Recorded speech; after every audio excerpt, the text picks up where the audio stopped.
Welcome back to the Daily Grind, the Memphis Grizzlies daily show right here on Bluff City Media. There were some positive things happening over the weekend. One of those things was named Gigi Jackson. Luke, Woo. what are your thoughts on Gigi Jackson? Man, I did unexpected. Like, I knew the kid was good, but he shot over 60% from the field 2 games in a row, over 50% from 3 2 days in a row, like 2 games in a row, excuse me. I didn't see this level of efficiency. I didn't see this level of fearlessness. He was a positive 23 last night. 23 points in like 29 minutes and like 6 boards, 2 steals, 2 blocks. Like, what?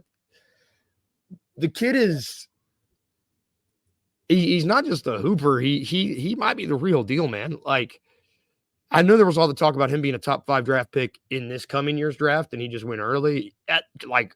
All signs point to yes so far. Like, good God. I mean, look, just two NBA games, 2 games. back-to-back 20-point scoring. No big deal. No. NBD, if you will.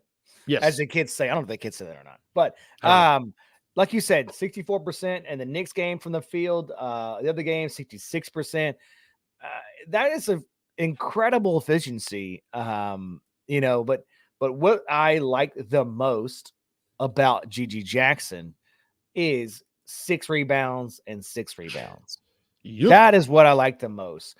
I think everybody knew he could score. I think that was not a question about Gigi Jackson. I mean, obviously, whether he could score at this level in the NBA is a real thing, right? I think that was a real question. But I think what people what I want to see from him, what I need to see from him to say yes, he's that guy. Obviously, continuing to score is one thing, but the defense, right? That was and it's a little bit the opposite of like Vince Williams, right? The Vince Williams, we knew he could play defense and rebound. We were just unsure what kind of offense he could give us, right? And that was what you wanted to see from him.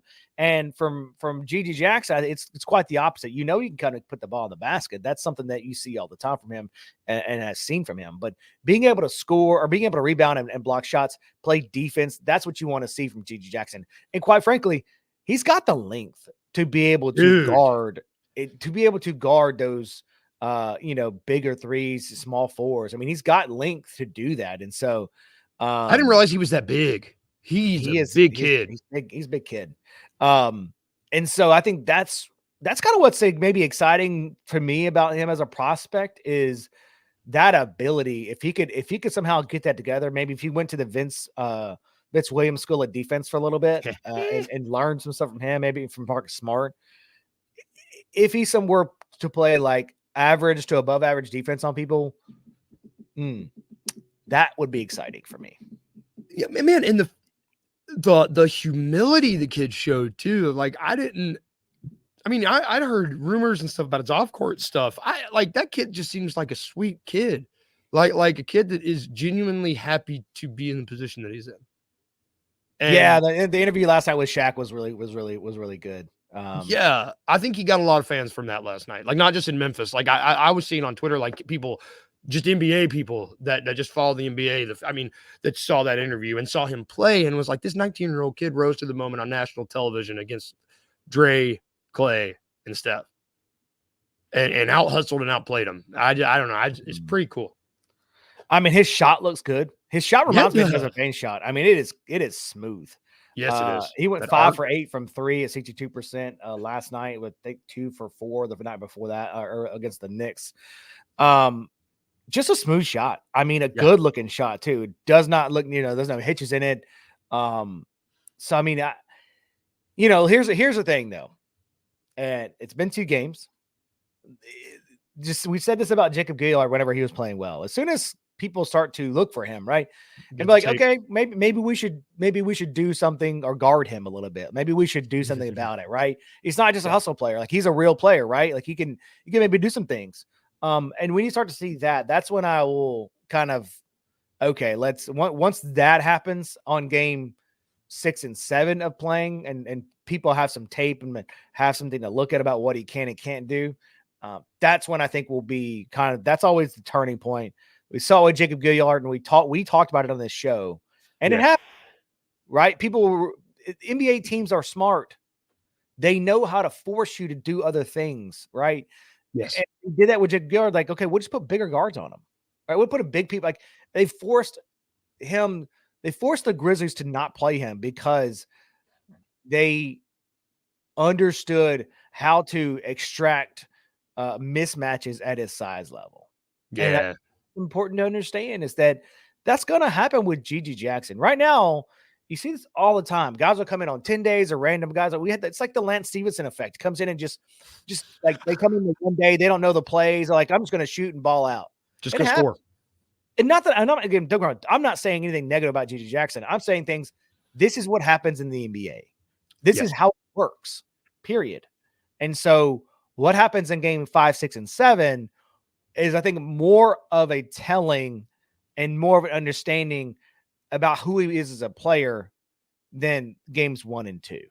The I think league that's got important. so on to Gilliard. We had to start Z over him at the point last night. Like that's how much his height was getting exploited once people got the film on him.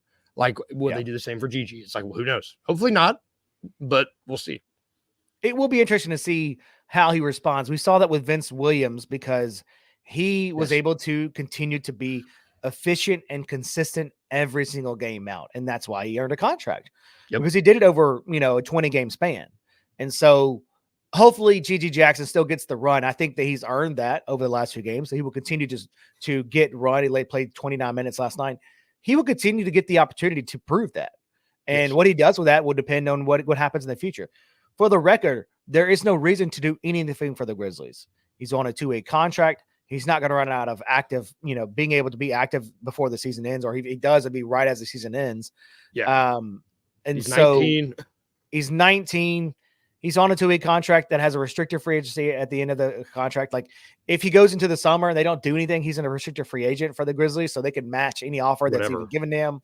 Yeah. There isn't any there. I know everybody wants to give him a contract. I get Let it marinate. But there is no reason for the Grizzlies at all to do anything other than continue to play him like they are now and continue to evaluate him.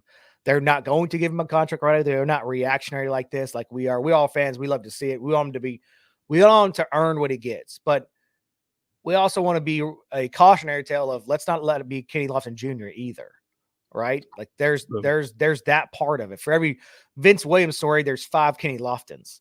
And so I think that's a big part of it, is that to understand that the Grizzlies have time. Like they have time to evaluate. He's not going anywhere. He's a restricted free agent. You're not going to lose him in any way. There's no team that can come steal him. He's under contract with the Grizzlies.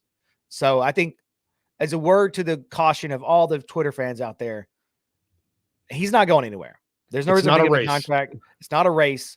See what you have in Gigi Jackson, and then you can make a decision, hopefully an educated decision, either closer to the end of the season or in the offseason. Yeah. Yeah. It's people just need to slow their roll with this one. They did a good job in this. Like this one, his contract's designed to let it see. Yes. we have all the time, we don't have all the time in the world. We've got till the end of the season and all off season to see what we want to do. Take it. Well, I think the most important is, and the word you need to understand about the Gigi Jackson situation, is the Grizzlies have control. Yes. They have the control that they want. It's not like a Vince Williams. Vince Williams was a unrestricted free agent at the end of his contract at the end of this 2-week contract. So they really needed to do something in the season if they wanted to lock him up long term, because there is potential for someone to come and take him at the end of the year, and they for nothing, right? Yeah. It would have happened. Would have happened.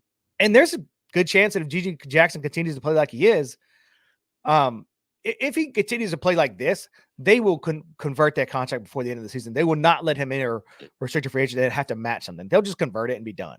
Yep. But if it's an up and down, it's like it's a feast or famine kind of thing. Then you just you kind of see what happens, right? Or you want to try to get him on another 2-week contract, which is what happened with Vince Williams.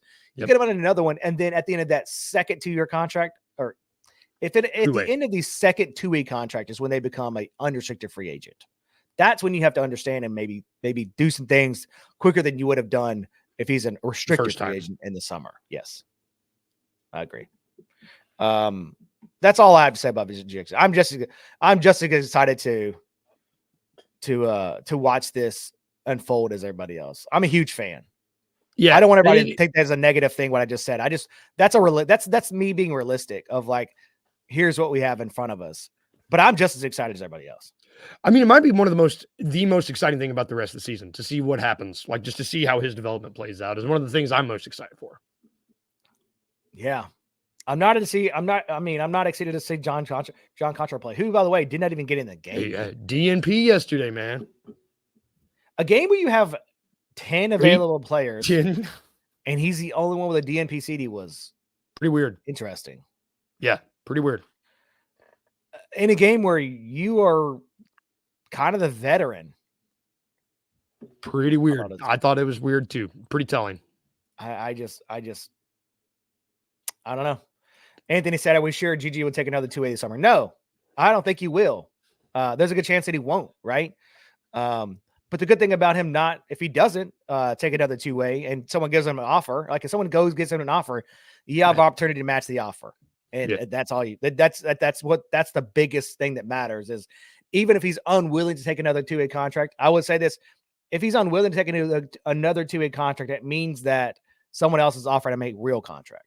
Yeah. If no one offers him a real contract, he's probably willing to take another 2A. But if he's not willing, that means that someone has offered him something different, in which case the Grizzlies can match that offer. So you can go into the summer confident about your ability to retain GG Jackson if you want to, because whatever offer he's going to get, it's going to be reasonable anyway. It's not like something that's going to be. It's not like you're going into a restricted free agency with a superstar where you feel like you can't match it. That's the difference about GG Jackson and Vince Williams. That is the key difference of how they go into the summer right there. So they'll have the cap to match it too. That's another thing. It's like with the restricted free agency, like it's like you said, it'll be a reasonable deal. They'll match it. It's not going to be superstar money. But again, they're going to have access to the biannual exception this year. They're going to have access to the mid-level exception. They'll have lots of mechanisms. Yeah, they have lots of mechanisms to sign him, even if it's there over the cap. So, yep, yeah. But yes, Saints' point is roster construction or roster having people on the roster. I do think they will, again, like we talked about earlier in the show. I think the trades they make this trade down will probably be like back end trades. Yeah. And I think even if you wanted to keep GG Jackson, I think you can see a path where even waiving some guys makes sense to keep him if he continues to play like he is. I'm happy to see Jake LaRavia move on out of the way. Get him out of here. Yeah. All right, that's going to be it for us as a show today. I appreciate you guys tuning in as our first show back. We went a little long. We apologize. It's a long weekend. Jackson. It's a long weekend, lots to talk about. That's because of GG Jackson. That's his fault. So that one's on him for playing so well over the last two games. We'll be back tomorrow. Yes, we'll be back tomorrow with a brand new show, with a brand new episode right here on Bluff City Media, The Day of the Grind. We'll see you then.